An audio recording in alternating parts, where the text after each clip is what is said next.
Computer. And we're back. This is episode 428 of the Colombia Calling podcast.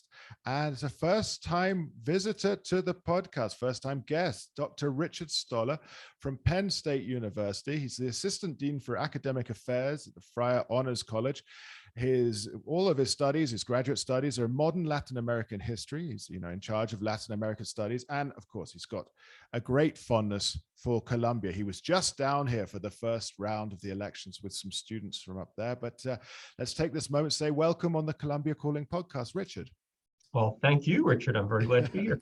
That's right. Tocayos. That's right. So, it's only in the last year that I found out what tocayo meant. I thought it just generically meant friends of any sort. I did not realize it meant that you shared a first name. There you go, tocayo. I love that word. It was because I learned it from my father-in-law, and we were up at the beach somewhere up in La Guajira, and the guy who was sort of tending, looking after the houses, or one of the houses that we rented, was called Gualberto.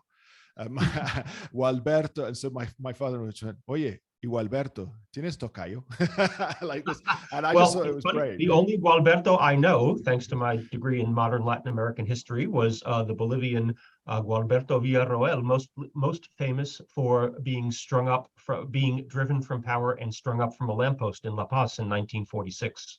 So that was a bad way to end, even by Bolivian president standards. Yes, right. That's the one and only Gualberto I have heard of. Was he a dictator back then? No, he was. It was a strange thing. He was the 1952 Bolivian Revolution, the MNR, the nationalist thing. He was kind of a proto version of that. But I think he had like weird Nazi connections, because Bolivian politics was kind of messed up if you've ever read James Gunther about that period. And anyway, obviously some people really, really didn't like him. And that's how he ended. So good luck to the other Gualberto. Gualberto, well, I think he's fine up there near to Palomino. Well, actually, if you're talking about Bolivia, a few episodes ago, I had Chef Shafiq Meji on, and that's his book, Crossed Off the Map, Travels in Bolivia. But it's far more... it was Queen Victoria who crossed it off the map, right? I believe that. Is that right? I didn't know.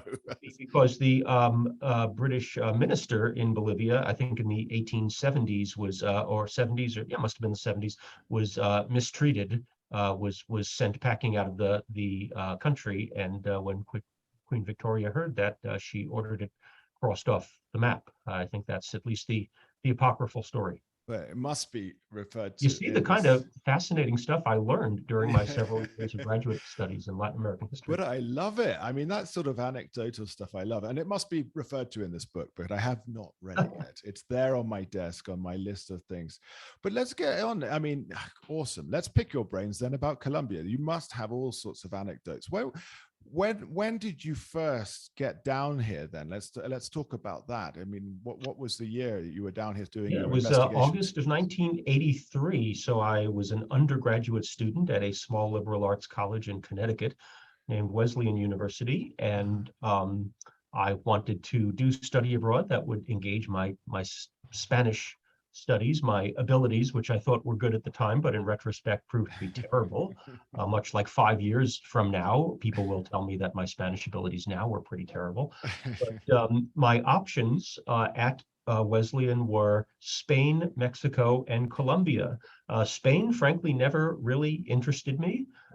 Later on, it proved to be a lovely place to go on honeymoon, but I never had the interest to go check it out.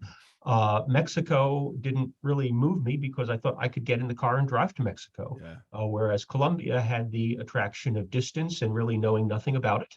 And so I said, Colombia it is. And that was a consortium program of several small liberal arts colleges, most of which were from the Midwest and were very rural and were much smaller, about 1/3 the size of my institution. And that was relevant because when I was on this program in the fall semester of 1983, so second half of that year, my fellow students were freaked out, not so much because it was a new country, but they had never lived in a city before. They had never taken a bus. All of these, these were people who were from very small towns for the most part and went to colleges of 800, 1,200 people, and they were suddenly thrust into this megacity. I at least had some familiarity with New York, so my comfort level was a little higher. But I do remember hating the city. Yeah. And if you've ever seen, that Brad Pitt narrated documentary from about Transmilenio and about Peñalosa, it's from the early 2010s. You can I see have it to on say, I haven't. YouTube. Yeah. The YouTube version has Danish subtitles, which is a hoot. But anyway, in that documentary, which is back from, the good days of Transmilenio and Peñalosa redoing the city and everything, they interview him and he says, you have to know what the city was like in the 80s and 90s. People hated their city. And I'm always here to say, it is true. People hated the city. So, I mean, what was it like for I'm picturing your colleagues or your companions coming out from like Muskingum College in Ohio or something, 800 people there. Yeah, I But remember what, like Olivet and places like that, very small. yeah, but so I mean, what was the city like? What was Bogota like in 1983? Well, one thing to remember, this was the tail end of the thing that Bogota was known for in the world in the 70s, which was gamines. I mean, the idea of street children. And say what you want about the successes or failures of Bogota and other levels of government over the last few years. We don't have street children in Bogota, right? We don't like have feral 12-year-olds sniffing glue or typewriter, whatever that fluid is. I guess that product doesn't exist anymore, right? Because typewriters don't exist. But, gamines were real, right? I mean, this was a place, and also, we say, oh, the police don't do anything, the police are corrupt and so forth. Again, no comparison. Back then, it was said that if you were in a traffic accident, get out before the police got there because they would steal your wallet off of your, still warm body, right? So, there are all kinds of ways in which the city was a much more kind of brutal place. Another thing you can watch on YouTube for those people who say Transmilenio stinks, and I agree, Transmilenio stinks. I don't make plans to take it, right? I'm a fan of the blue buses that get you from point A to point B, and they're always empty because nobody knows how they work, right? But the bus system was entirely chaotic. If you can see, again, thank you, YouTube, a documentary by Ciro Duran called La Guerra del Centavo from 1986. That was my second or third visit by that point. And the first 10 minutes are all you really need to look at. It's an unnarrated view of Carrera Décima downtown where the Seguros Bolivar building is, like about 6th Street. I actually had an internship in that very building, so I caught the bus every day on that street. Yeah, I mean, whatever you think of things now, things were worse. I know everybody says todo tiempo pasado fue mejor, but that is not the case for Bogota.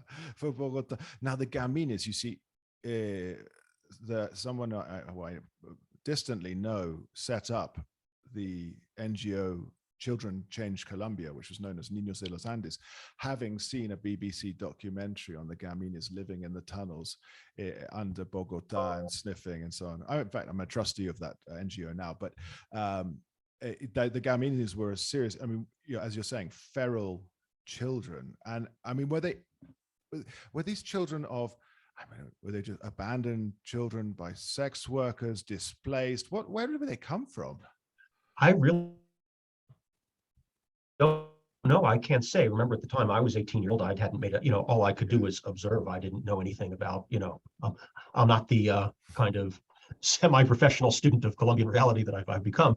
But all I can say is they were a real observable phenomena. The only time that I was ever in a, you might be robbed situation was a Sunday afternoon. I always thought that Sunday afternoons downtown were a very perilous time because, people do tourist things. Even back then, there was some tourism, domestic and foreign, in Bogota. But after about 3 or 4 o'clock, the ciclovia would end, everybody would go home, right? And then it would be very desolate downtown.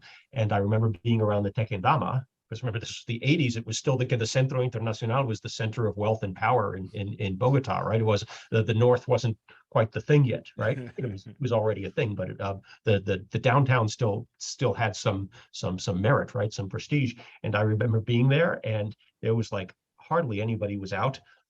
Goes without saying that there were no police, and there was this pack of kids, probably younger than me, eyeing me up, and I just ducked right into the building, right? Yeah.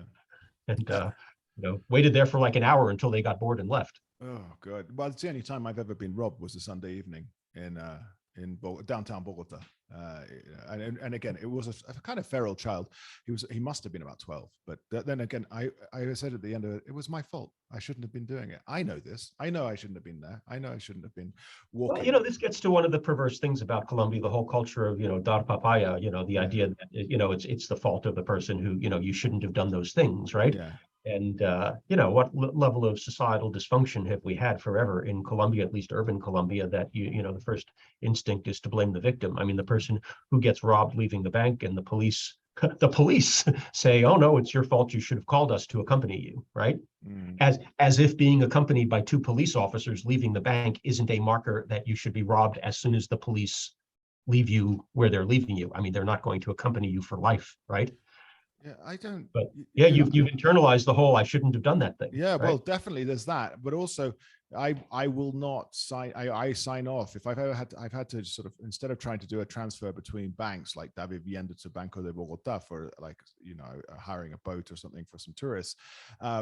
I take it out of Davivienda and run across the street to Banco de Bogota because I prefer it. I don't want the police, and I don't want the delay as well, because it's like, oh yeah, we'll be here in the next 2 hours. Over the last month in Colombia, I have had to pay a lot of bills. So I've gone into the bank, but carrying the money in the first place, right? And I'm just hoping and assuming that if there's somebody in the bank who's like signaling this, right, that they have somebody on the inside. I know that's a big Argentine thing, that supposedly bank employees are the ones that, but they call them like ficheros or something like that. But hopefully they are recognizing that I am leaving the money in the bank and I am leaving nothing. It's not, that the special sort of, I mean, almost like a Masonic sort of handshake. This guy's got money, But it does get to an interesting point about Colombia, which is, we're always told, oh, don't use ATMs on, as foreigners, as tourists, don't use ATMs on the street, don't use your cell phones on the street. And you imagine coming to a city, at least in the case of Bogota, where people are petrified and don't do those. They do those things all the time. Everybody uses their cell phone on the street. You use the ATM where the ATM is if you need the money at that point. People don't, fear of crime kind of runs your life, but then it kind of doesn't, because people don't live that way. Well, that's it. I mean, in 1983, of course, you say a different code. I've seen a good photograph that's always pulled up of all the buses on the Decima. Just like the Tetris of buses. I don't know how that even moved. And I look at it and I think, God, how many times over would I get robbed trying to cross one side to the other? Were there any other foreigners aside from you and your companions back then? I couldn't really say, because we were on a student program, but it certainly, I think, to the extent that they were well north of like Calle 100, right? So not just the near north, but the far north at that time, right? Because remember, the city wasn't built up much past about 150 something, right? Masuren, right? Masuren, those weird style houses you can see. And at that time, the bus routes that ran along the Autopista Norte, which, for your listeners, is the main road that goes into the north and then leaves town, right?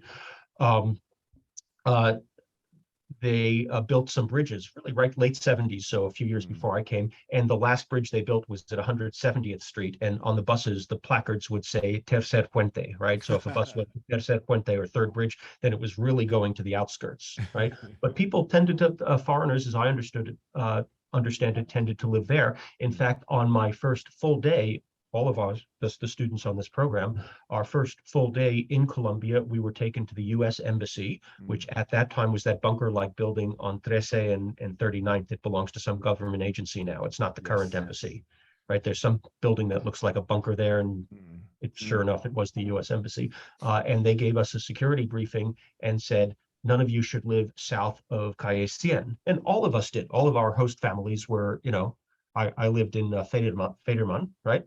Which is the neighborhood on the other side from Campín, right? So it's between Campín and Palo Sesto.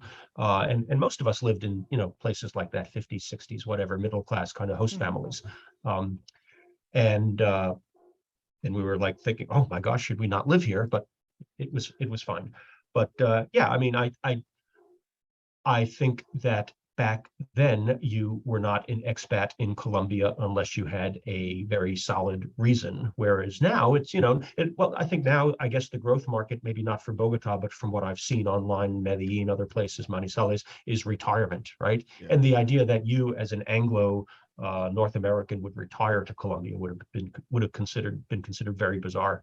And remember, these weren't even the bad times. This was pre-drug wars, right? Yeah. I mean, this was in the late 80s and early 90s, which was in the heart of my going to Colombia very frequently and staying for a long time to do dissertation research.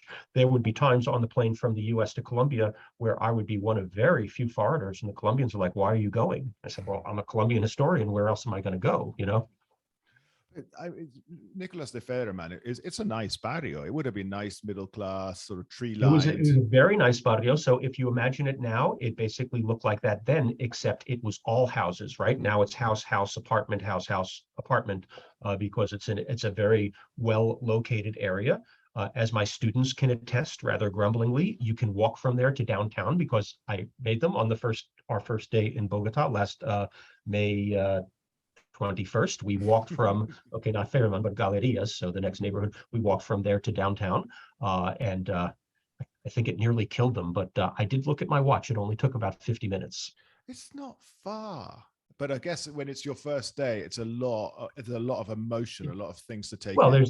there's that, and also, frankly, a lot of the intervening territory is quite ugly. Yes, this is true. And I said that's the point, to show that it's not all a showpiece city, right? Yeah, because you get what street do you take them down? Did you take them all the way down to Caracas? No, I didn't do that.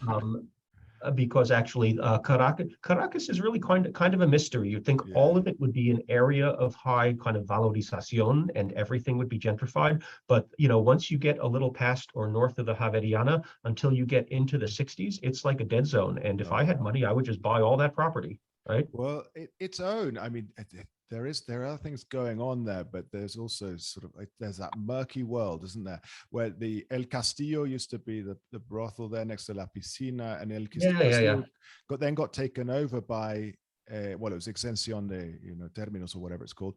It's now taken over by the district. It's now like an art gallery. But I was down there for the NGO, actually looking at some of the projects, and it's pretty hairy down there. And of course, just one block back from all of those. Well, that's farther south, Piscina and everything. But Chopinetto, the traditional shopping neighborhood, is one that was actually nicer in the 80s, right? So if you think about Trece in the 50s and 60s. Now I saw it recently. I actually, when we had coffee, what was that, a week and a half ago, I walked back to Galerias from there. There you go. And so walked through there, and I had heard things about how terrible it was. It's not that bad, but it was nicer 40 years ago because it was the Bogota shopping place, right? At that time, there was one shopping mall in Bogota, and it was brand new. That was Unicentro, right? Remember, Unicentro at the time was such a big cultural thing that it's got the little foundation stone. The President Turbay opened it, right? Now, of course, and then, of course, we had 30 years that if a president inaugurated every new shopping mall, they would have time for nothing else, right? The country was awash in shopping malls, in part for safety reasons, right? People like shopping indoors. But at that time, that was the beginning of the shopping mall craze. And it was, I think, very harmful to a traditional shopping neighborhood like Chopinetto. Yeah, when you've got that the sort of auto mobility, and then people just can get out of Chopinetto and drive straight up, because I don't imagine there were as many private vehicles. Drive up to 127th, and endless parking. It's happened all over the world at that as well. But 1983. So you're saying it was Turbay who was in?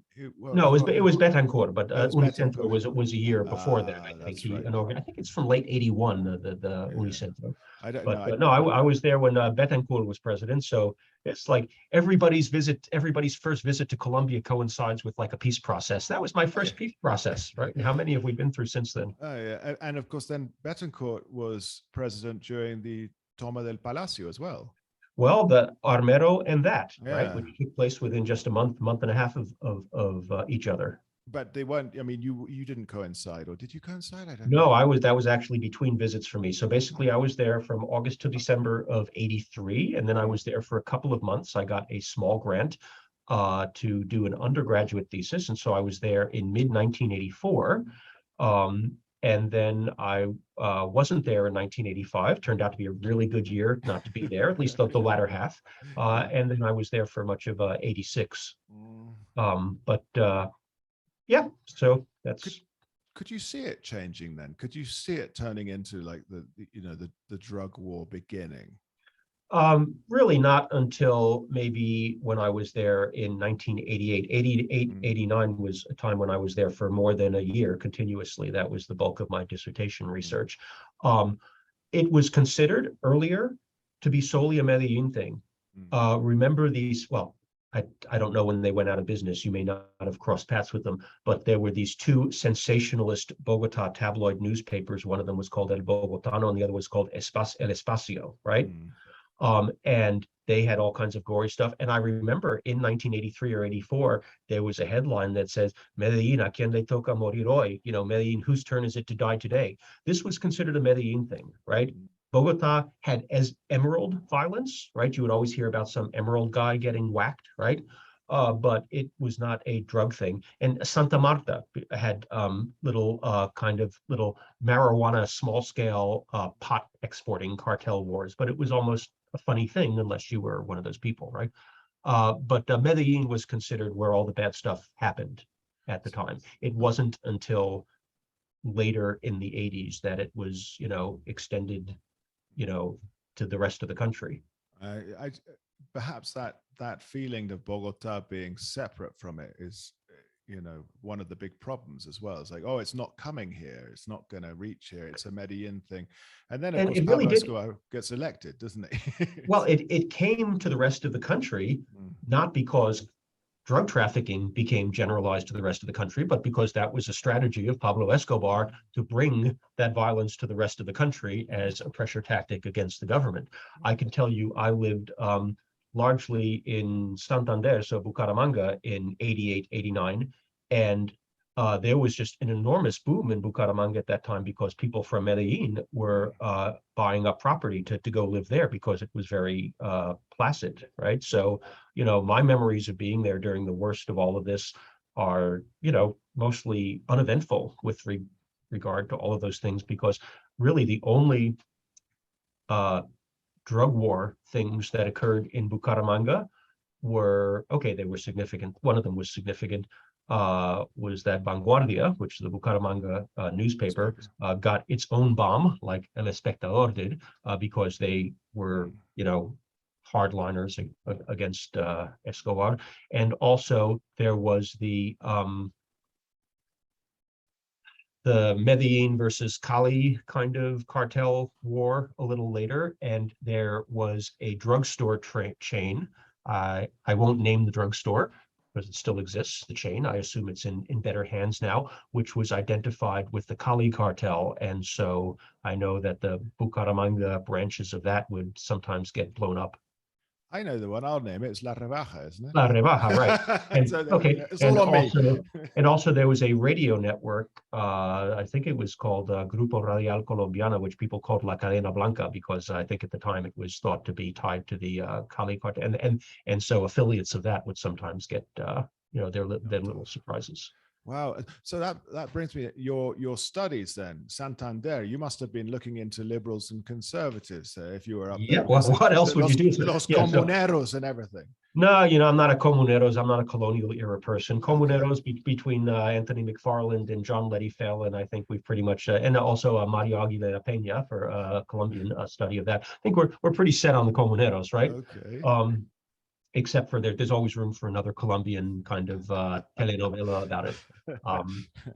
But anyway, my dissertation research was about what are the social origins of the liberal and conservative party, basically going back to address the question of was there any bedrock fundamental difference, and how did these partisan identities become solidified over time, over the course of the mid through late 19th century. My results, let us say, were inconclusive. And and the violence in Santander around these periods, the liberal conservative, it was massive.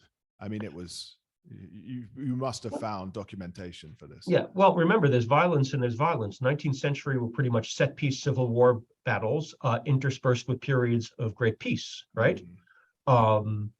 In fact, there's a book, a very 600-page travel log through New Granada, as was called back then, by a New Hampshire, New England person named Isaac Holton, and he marvels at the fact that, sure, there are periodic civil wars. He's writing in the early 1850s, but he says, other than that, this is a country where the one guy on foot, he's carrying the mail, but he's also carrying encomiendas. He's carrying gold, and nobody would think of robbing him. This was reputed throughout the 19th century to be a very peaceful place. And then periodically you would have, like I say, these set piece civil wars where people would do characteristic Civil War things to each other, but then it would die down and one side would be victorious and puff out its chest and the other would be sullen and planning the next civil war. But, this wasn't considered an endemically violent kind of place. And so one big mystery, which is a different century, it's the 20th century, so not what my research has been about, is how did we get to a point where we got the violencia of the 50s, right? The late 40s through the 50s into the early 60s, which was very severe in Santander, very severe also in Tolima, which is a region I'm now becoming familiar with because the program I run works with a university in Ibagué. Because if there's one really interesting thing, and I was reminded of this just last week with a reading that our students did, as soon as Gaitan was assassinated, so we're skipping, right? We're going to 1948. As soon as Gaitan was assassinated, the liberals and conservatives instantly went at it in the cruelest, most horrible, sadistic ways possible in rural areas, not in the whole country, but in much of the interior of the country, right? And it reminds me of the breakup of Yugoslavia, where, so long as Tito was president, yeah, you knew there were Croatian separatists and, maybe people didn't like each other, but there was no inkling. I mean, remember how shocked we were at the time as like consumers of the news to see, what happened in Bosnia, what happened especially in Bosnia, where these people who had been living peaceably together and were even intermarried suddenly, started doing these horrible things to each other, right? And that's really the phenomena that we saw in Colombia in the 40s and 50s. I mean, how were these people apparently peaceably coexisting, right? And then suddenly they wanted to exterminate each other. It's quite strange. And when you talk about the sort of interior, we look at Tolima, we look at, I guess, Boyacá. I would think there were the departments that sort of ring Bogota, that sort of extension from the capital, because of course you don't think of the coast connected so much to this. And it's always been a mystery to me, is it because the coast was so overwhelmingly liberal, right? I mean, there wasn't really mass conservatism on the coast. There were families, right? Herlane, and so, the families we know today, right? Even now, there are conservative senators, right? Yeah, right. We can't think of Roberto Herlane without laughing, but we'll get into that some other episode. But anyway, he's dead now, so that's good. Was there no violence on the coast simply because there were not enough conservatives and they, or because it was really a different kind of political culture? But certainly in places where there were significant numbers of liberals and conservatives, they all went at each other, not in the 19th century Civil War way, but in an apparently very undirected, kill, kill, kill, no distinction between combatants and non-combatants, just, horrible ways that we have now regrettably become more familiar with in the world, but almost always in a kind of Yugoslavia or Sri Lankan kind of ethnic conflict way. And these were people who were ethnically indistinguishable. That's right. They were all Colombians. They were all Boyacenses, Santanderianos, etc. I mean, one interesting book recently, well, not recent anymore, by Mary Roldan, colleague of mine at Hunter College, the City University of New York, is, I can't remember the title, but about the violencia in Urrao, right? Western Antioquia, getting towards Chocó. And, in her research, I mean, she found, there were some levels of organization, and it actually, at least in that region, what she found was that the violencia was not, everybody suddenly spontaneously goes at it, right? There are real organizational villains, and at least that region in the 50s looked more like what we know or think we know about paramilitary violence in the 90s, right? So I think that's a real question about the violencia. To the extent that we research it more in other regions, will we get away from this, oh my gosh, people suddenly spontaneously started killing each other, and get towards, yeah, there really were perfidious instigators and agents, and was it about land grabbing or so forth? That's a really interesting point, not one I've read about or anything, but if it's the pattern that makes that could lead, I would say, not easily or seamlessly, but it could lead to showing a pattern of land grabs, or a pattern of economic, let's say, benefit to the perfidious, is the word you use, benefit to, let's say, political or familial clans, and then repeating itself.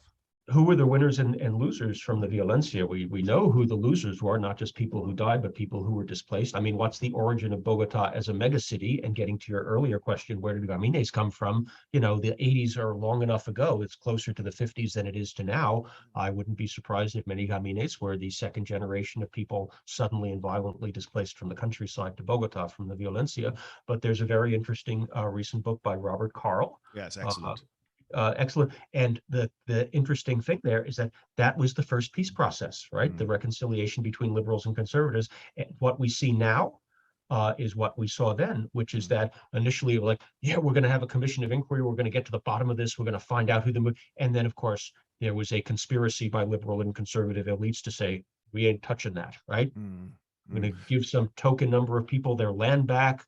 We're gonna, but basically we're gonna let bygones be bygones. Same dynamic we see now, right? Yeah. I mean, that's why there's such revulsion even beyond Uribistas, right? There's a lot of revulsion against, just the impunity, and we're not really finding out things about why it happened. We're just kind of closing our eyes and trying not to do it again in the future.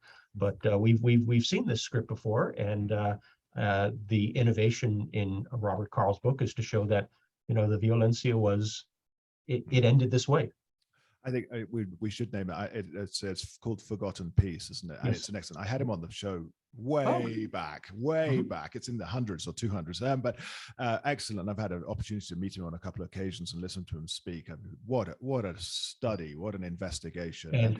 And man, at least for Tolima, it reminds you that as much as we talk about violence now, and I don't just mean now, right? Now we're in a relatively low period, except for certain unfortunate regions.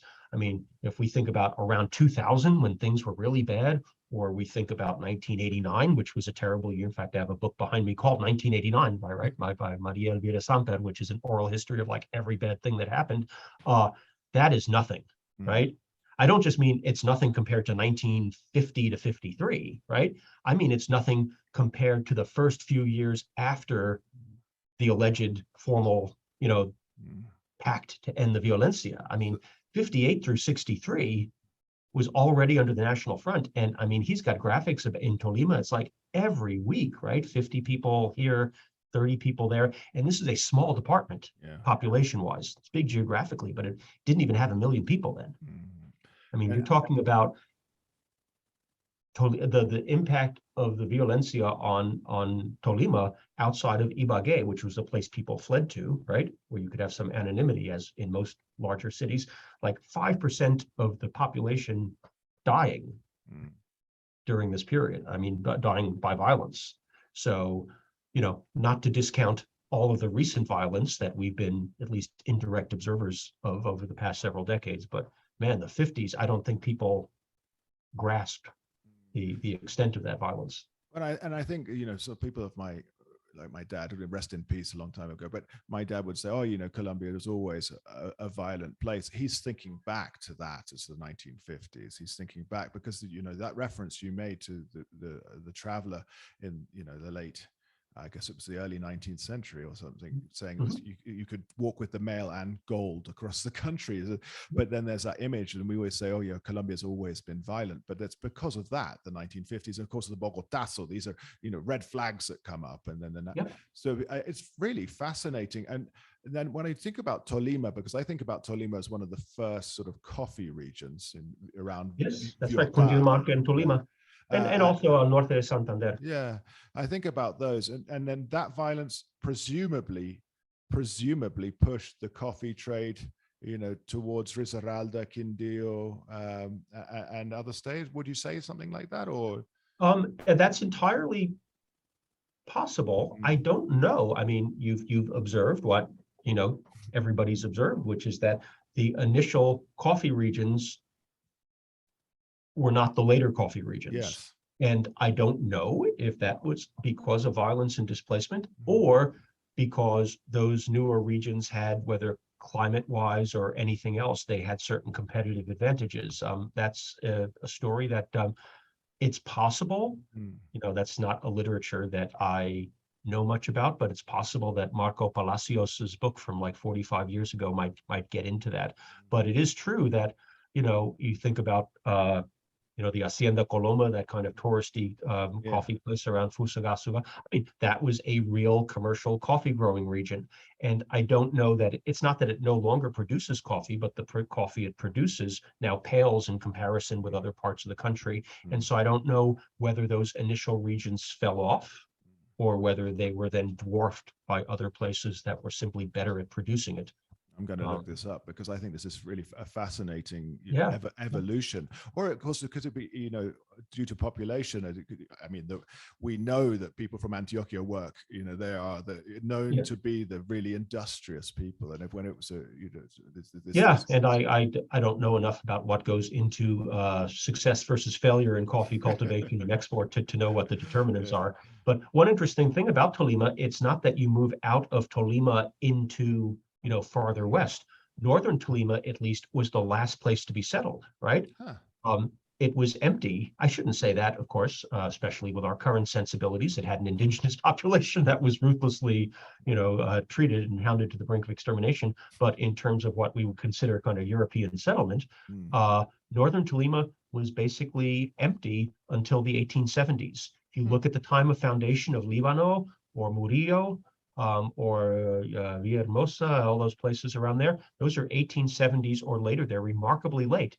In fact, in Murillo, which is a town that I'm very familiar with, it's the town that's closest to the Nevado de Ruiz, right? It's not by any means the town that's most endangered because it doesn't have a river that could create an Armero type disaster. But Murillo was founded in the 1870s, and you'll notice in Murillo on the two main streets, there are two different styles of architecture. One looks more northeastern and one looks more northwestern. It's because that is where Boyacenses and Antioqueños met in their respective colonizations towards the middle. Fascinating that the architecture. So what happened, just in terms like human geography, is that 1860s onward for the remainder of the 19th century, Antioquia was the population hub in the Northwest, and it was people from Antioquia who moved south, right? Likewise, Pereira, Manizales, these are all 1860s and onward settlements, right? Armenia is from like 1889. It's fantastically late. Or Calarca is like very late. But they moved due south, and they also moved south, southeast.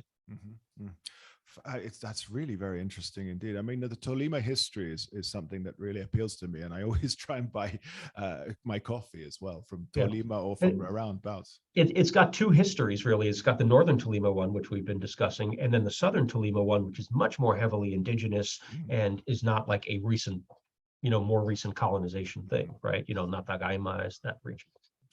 Well, we've got 10 minutes, Richard, and your conversation is absolutely gripping, but we have to slip over to the elections. We have to for 10 minutes. We can't not talk about it. Now, you were here for the first round, so you saw Gustavo Petro winning the first round, and of course Rodolfo Hernandez coming in second, Gutierrez into third, Fajardo into fourth. We've had all sorts of developments. Ingrid, who smelt blood in the water beforehand and withdrew, but still got around 40,000 votes or something. In her own mind, she did. And then, but let's just one thing, you're active on the Colombia Calling Facebook page, which I am immensely appreciative of. Yeah, I really should be more disciplined. I No, shouldn't be no, such a no, it's troll. fine. You've got tenure, so you're not in trouble if you write Yeah, something. yeah. But what I liked is that you said that it just goes to show that, you know, the wealthy or the elites or the business interested community in Colombia would rather vote in a brick than lose their wealth. I mean, tell Yeah, us right. about what you think. Yeah, a brick or a package of ketchup or something. Yeah. Well, see, I mean, in terms of what I think, I am kind of divided, not in Yeah. terms of whom I would vote for, right? No. But I'm divided in terms of where I think Colombia is as a country now. On the one hand, it is dispiriting and predictable that so many of the usual suspects would say, oh, I'm going with the guy who says he hates us, right? Versus the person who wants to make more fundamental changes. That's how much they hate more fundamental change, right? So that's the negative interpretation, right? The depressing, dispiriting one. Or positive one is that, hey, we have wiped off the electoral map 2 consecutive Uribismo, kind of pure continuismo candidates, right? Who remembers Zuluaga now, right? Zuluaga was going to be the person, right? And Uribismo was so cocky, they were like, we're not even going to have a consulta, a primary, as we call it in the United States. We're just going to have an internal thing, and we're going to christen him, and he's going to be unsullied by having to compete against other people and, you know, within the Centro Democrático, and he's just going to go on and do his thing, right? Yeah, how did that work out? And then, of course, they gravitated to Fico, which already, sure, we say bad things about Fico, you know, if we don't like conservatives, right?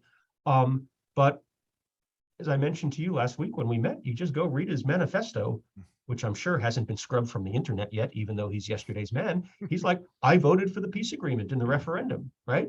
I mean, if this was the substitute candidate of Uribismo, what a come down that is already. And now he's no place. Now we get to Rodolfo, who has no opinion, doesn't seem to care, even though he's got this horrible personal history, you know, with his family being the victims of Colombian violence. His stepdaughter was kidnapped and murdered, right? His parents were kidnapped. And there's a lot of weird stuff around that, but I think it's very bad taste for people to get into it, frankly. Yes. I wish they'd leave him alone. Yes. But you know, we now have 2 candidates, one of whom is, if anything, way too invested in the peace process to the extent that he's unnecessarily turning people off, and another person who probably needs to be reminded by his advisors that there is such a thing as a peace process, not because he's a militarist. In fact, he was talking about cutting the military just like it was another useless government agency, right?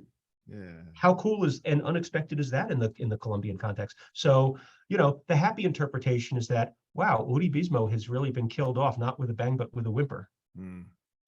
But I mean, do we really believe it's killed off? I mean, it's killed off for these 4 years, maybe, but I just think it's an ismo, isn't it? It's an ism. I just think it's going to somehow raise its head. But that's fine. Look, I'm enough of a pluralist to say there's always a space for that. I mean, there's always going to be conservatives, right? Yeah. And there's always going to be law and order people. Honestly, it's very dispiriting to me that, look, I think if Fico had been the law and order candidate a little more, he'd be there in second place. None of these people gave a fig about the daily concerns of people going out on the street or going out to work in the fields. Either they said nothing about it, like Rodolfo, or they try to say, oh, it's just because of poverty, like Petro. What the heck kind of solution is that? Because there's always going to be poverty, right? Is he basically reconciling himself to there'll always be crime, right? I mean, there was a place for an everyday law and order candidate, and Fico could have been that person, and he threw it away, right? Yeah. But, you know, to your point about Uribismo, look, there was Uribismo before Uribe, there'll be Uribismo after Uribe, but Uribismo in the specific sense of harshly intolerant, willing to make agreements with violent people on the right, right? You know, basically a party in alliance with paramilitarism. It seems like that's off the table now, at least for the short term.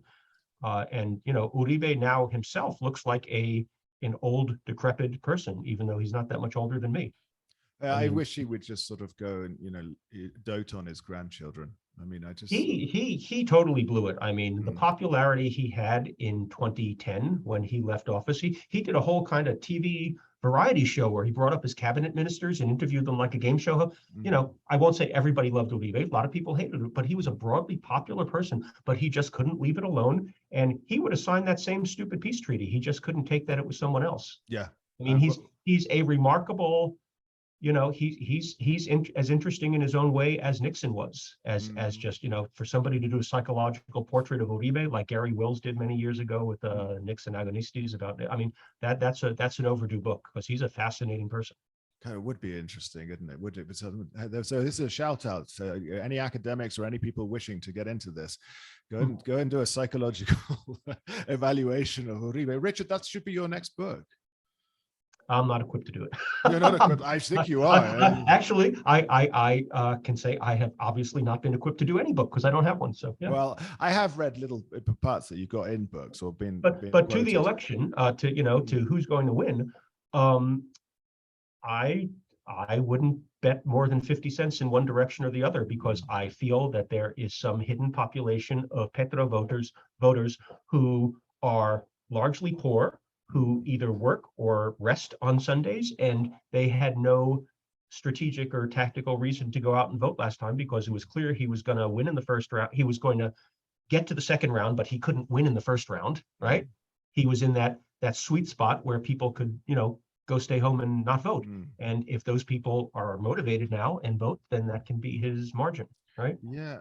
And my other feeling is that Rodolfo Hernandez his upturn, that amazing sort of 3 weeks he had, it's easy come, easy go as well. And I mean, I guess he's going to get most of Fico Gutierrez's votes, but we can't count on it. A lot of people said, let's vote for the viejito.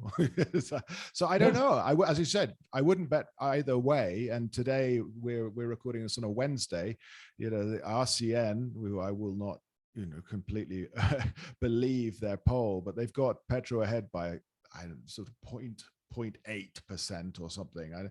I think they're just a lot of the times, and I've said this before, I think they are deflating tension to show that both candidates are moving. But I don't know. I mean, this is Colombia after all. And before we pick on Rodolfo too much for the support that he's getting from people he claims to hate, I mean, you saw the thing yesterday. Rudolph Holmes, who was the finance minister of neoliberalism, right? He was fine. He put in the whole thing that everyone on the left claims to lament. He says he's voting for Petro, and Petro's happy to have him, right?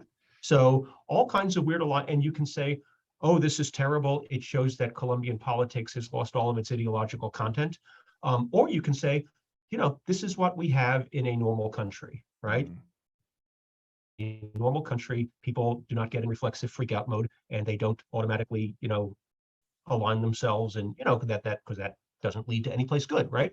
So I think we're getting the kind of weird alliances that are characteristic of more normal politics. So maybe that's a good thing. I would say that's a good thing. Final thing, and then we sign off. If Gustavo Petro loses, how likely is it that everyone, his supporters will empty into the streets? Not very likely, because honestly, if he loses, it's because the people who empty into the streets, and I met some of these people. I was at the University of Tolima, the public university of Ibagué, and these are voto en blanco or don't vote people. I mean, this is like Bernie Sanders people who wouldn't go vote for Hillary Clinton, right? I mean, there is a purist left in Colombia, a purist left, sometimes, especially among young people with vaguely anarchist tendencies. And, they protest, and their right to protest, and, all for all of their past protests and hypothetical future ones, but they are not Petro people. The purist left are not Petro. They would not vote, blindly for the left of center candidate. Right? No. I think if he loses, it's because that 18 to 22 set is not going to go out and vote because they think he's too systemy. to system. Wow, that is amazing. Well, there is a difference between these sort of, as you say, a purist left, and of course it's a career left now. I mean, I would say he's been there a while. Well, it just goes to show you can't win when you're in the guerrillas. It's like, oh, you're a guerrilla, and when you do things within the system, which was the purpose of the 1990 peace agreement, then it's like, oh, you've gone all, nobody's happy. Oh, well, listen, Dr. Richard Stoller of Penn State University. Richard, thank you so much for your time. It's been absolutely fascinating. We've covered so much. And of course, we'll have to have you back on again at a later date, because this is really, it has been, I mean, I've been so engaged the whole way through, just listening to your tales and listening to your it seems like a bottomless pit of knowledge about it. And you also, you know what they say in Spanish, right? They say, translated into English, the devil knows more because he's old than because he's the devil. So, but you also astounded us with Bolivian knowledge at the very beginning. So there you go. I mean, it's a shout out to Gualbertos everywhere. Yeah, Gualbertos everywhere. Listen, thank you so much for everything. And I guess you don't publish too much, but you can find your name. Google Richard Stoller. There are apparently there's another Richard Stoller who I guess was a psychologist at Yale who studies porn. So that's not me. There you go. Well, when I did the search as well, there was a Richard Stoller who'd recently passed away, but I'm glad it wasn't you. Yeah, so there you go. So, right, not me. Thank you so much for your time. We will talk again in the future, and of course you'll be back down in Colombia with another group before long. So, as well, we've been talking to Dr. Richard Stoller of Penn State University. We really have. I don't think we've even scraped the surface of his knowledge on Colombia, but he's left us kind of agog with his knowledge. So that's us for this week, and now we'll go over to obviously some messages from our sponsors, and then of course it will be on to next week, and we'll do something different. It will be just after the elections, but by the time it comes out, we'll all know the results, and so maybe after that we'll give it a little bit more time to sort of settle, and then maybe do something to reflect a bit on the elections. So thank you to all for listening, and I'll be back next week with more interviews and conversations. Bye-bye.